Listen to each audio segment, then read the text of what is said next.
నిజామాబాద్లో ఒక వైద్యుడు లేవనెత్తిన అంశాలు, సంధించిన ప్రశ్నలు ఇండియన్ మెడికల్ అసోసియేషన్లో తీవ్ర ప్రకంపనలకు దారితీసింది. ఐఎంఏ పనితీరు, సంక్లిష్టమైన సందర్భాలను సమన్వయం చేయడంలో అనుసరించవలసిన తీరు, నాయకత్వ బాధ్యతలో దాగి ఉన్న డొల్లతనం బయటపడింది. నిజామాబాద్ జిల్లా వైద్యరంగ చరిత్రలోనే అత్యంత కాస్ట్లీ ప్రాణపరిహారంగా రికార్డుకెక్కిన ఉదంతం ఇప్పుడు వైద్య వర్గాల్లో హాట్ టాపిక్గా మారింది. వివరాల్లోకి వెళ్తే, డాక్టర్ దుబాయ్గా పేరుపడ్డ నిజామాబాద్ ఖలీల్వాడిలోని ద్వారకా ఈఎన్టీ హాస్పిటల్కు ఫిబ్రవరి 25న భీమ్గల్ మండలం పల్లికొండ యువకుడు చెవి సమస్యతో చేరారు. చెవి సమస్యకు ఆపరేషన్ జరిగింది. ఆ తర్వాత పేషెంట్ మృతి చెందారు. దీనితో కుటుంబ సభ్యుల రోదనలు మిన్నంటాయి. బాధితుల తరపున 4 కార్పొరేటర్లు ద్వారకా హాస్పిటల్ యజమాని, ఆపరేషన్ చేసిన డాక్టర్ నవీన్ రెడ్డితో సంప్రదింపులు జరిపారు. మానవతా కోణంలో జిల్లాలో ఎప్పుడు ఇవ్వనంతగా 23 లక్షల పరిహారం చెల్లించడానికి ఒప్పందం కుదిరింది. అంతవరకు బాగానే ఉంది. కానీ నిజామాబాద్లో పుట్టి పెరిగి ఇక్కడే వైద్య ప్రముఖుడిగా స్థిరపడిన తనకు ఐఎంఏ నుంచి నైతిక మద్దతు లభించలేదని డాక్టర్ నవీన్ రెడ్డి పడ్డ మనోవేదన అంతా ఇంతా కాదు. ఇది డాక్టర్ సర్కిల్లో తీవ్ర చర్చకు దారితీసింది. గతంలో నిజామాబాద్లో ఇలాంటి మరణాలు సంభవించినప్పుడు ఐఎంఏ జోక్యం చేసుకుని బాధితులతో మాట్లాడి సామరస్యంగా పరిష్కరించిన సందర్భాలున్నాయి. తనను మాత్రం వైద్య సమాజం గాలికొదిలేసిందని నవీన్ రెడ్డి కుంగిపోయారు.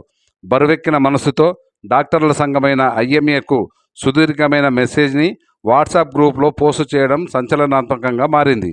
సర్జరీ పార్టుకు సంబంధించి తన వైపు ఎలాంటి లోపం లేదని స్పష్టం చేస్తూనే అనస్థీసియా పార్టును ప్రస్తావించారు డాక్టర్ నవీన్ రెడ్డి. పేషెంట్ మృతికి తానే బాధ్యుడనే రీతిన వ్యవహరించి ఆపరేషన్ టీమ్ స్పిరిట్కు భిన్నంగా వ్యవహరించారని అనస్థీసియా నిపుణురాలి తీరును విభేదించారు డాక్టర్ నవీన్ రెడ్డి. వైద్య వృత్తి ప్రమాణాలు, రక్షణల విషయాలను శుతిమెత్తగా బహిర్గతం చేశారు. భావం మాత్రం ఘాటుగా ఉండడం వైద్య వర్గాల్లో సంచలనం రేపింది. అన్నిటికీ మించి బాధిత కుటుంబానికి బాసడగా నిలవడానికి, పరిహారం భరించే విషయంలో ఆర్థిక భారం నవీన్ రెడ్డి మీదనే పడింది. దీన్ని కూడా సమిష్టి బాధ్యత కోణంలో ఐఎంఏ చర్చ పెట్టిన తర్వాత సహ నిపుణురాలు కూడా వేడి నీళ్లకు చన్నీళ్ల వలె చేయూత ఇయ్యక తప్పలేదు. ఈ పరిణామాల నేపథ్యంలో ఐఎంఏ నిర్వర్తించవలసిన బాధ్యత మీద కూడా తీవ్రస్థాయిలో చర్చ జరుగుతోంది. పేషెంట్లు మృతి చెందిన సందర్భాల్లో సదరు హాస్పిటల్స్కు బాసటగా నిలవడం సర్వసాధారణం.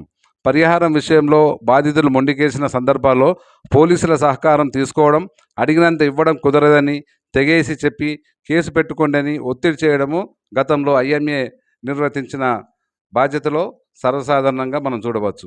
ప్రాణం ఖరీదు కట్టలేము. ద్వారకా యాజమాన్యం చెల్లించిన పరిహారం ప్రాణంతో పోల్చలేము. కానీ నవీన్ రెడ్డి వ్యవహారంలో ఐఎంఏ ఎలాంటి పాత్ర పోషించిందో, భవిష్యత్తులో ఆపరేషన్లు వికటించి మరణాలు సంభవించినప్పుడు కూడా కొనసాగిస్తే బాధితులకు మేలైనా జరుగుతుంది. కానీ అట్లా ఉంటుందన్న గ్యారంటీ లేదు. హాస్పిటల్స్ వ్యవహారాలలో మీడియా అతి జోక్యం కూడా పలు సందర్భాల్లో వివాదాస్పదమవుతోంది. మెడికో లీగల్ అంశాలపై అవగాహన కొరబడడం, ఆపరేషన్లు వికటించి మరణాలు సంభవించిన సందర్భాల్లో వృత్తి విలువలకు తిలోదకాలు ఇస్తున్న తీరు తలవంపుగా మారింది. ద్వారకా సంఘటనలోనూ పునరావృతమైనట్లు కూడా వైద్య వర్గాల్లో ప్రచారం ఉంది.